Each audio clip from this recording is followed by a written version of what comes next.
Douglas County Sheriff Aaron Hansen frequently uses his media appearances to address public safety concerns, but his recent announcement regarding the Nebraska Sex Offender Registry raises serious questions about efficacy and resource allocation. According to a KETV news story, the sheriff plans to assign an investigator to conduct compliance checks, verifying the reported addresses of individuals on the registry. He said that historically, the Nebraska Sex Offender Registry has been self-reporting administrative work. Hansen said his office now will do compliance checks to make sure offenders are telling the truth. But this investigator's job will actually be in the field and verify the information, Hansen said. He said these new checks are effective immediately. This initiative, while seemingly proactive, is a misallocation of resources and a misunderstanding of the legal framework. Nebraska's Sex Offender Registration Act, as outlined in state statutes, is a self-reporting system. The law mandates that registrants report their address, temporary residences, and changes in employment or school enrollment to local law enforcement. Adding an investigator to confirm this information does not change the statutory basis of the registry. It merely adds an unnecessary layer of manual verification to an administrative process. This move could be interpreted as a prelude to a request for increased funding for the Douglas County Sheriff's Office, DCSO, a common tactic for managers seeking to expand their departmental influence and perceived importance. A sheriff's investigator sniffing around to confirm addresses will not enhance public safety.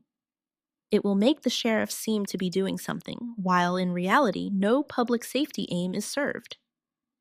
People forced to register are already legally obligated to report their addresses annually, semi-annually, or quarterly. They must also update their information when they move, report temporary residences, and provide addresses of frequent stays with family and friends. The law requires this specific level of compliance, nothing more. The focus on address verification as a crime prevention tool is particularly misguided given that studies consistently show that the sexual recidivism rate for individuals on sex offender registries is low. All that verification visits accomplish is disruption of family lives and the humiliation of law-abiding people. The majority of sex offenses are committed by individuals who know their victims, not by strangers targeting people near their homes. A study by the Minnesota Department of Corrections found that residency restrictions had a marginal deterrent effect at best. This undermines the claim that knowing a registrant's address is a key factor in preventing crime. Sheriff Hansen's statement appears to use a single case to justify a policy that relies on fear-mongering rather than data-driven crime prevention. The emphasis on an investigator to verify addresses suggests a punitive approach that may destabilize the lives of individuals who are already compliant with their legal obligations. Such policies can inadvertently increase the risk of reoffending by hindering an individual's ability to live a stable, law-abiding life. To individuals on the registry who are not under parole or probation supervision, remember your rights.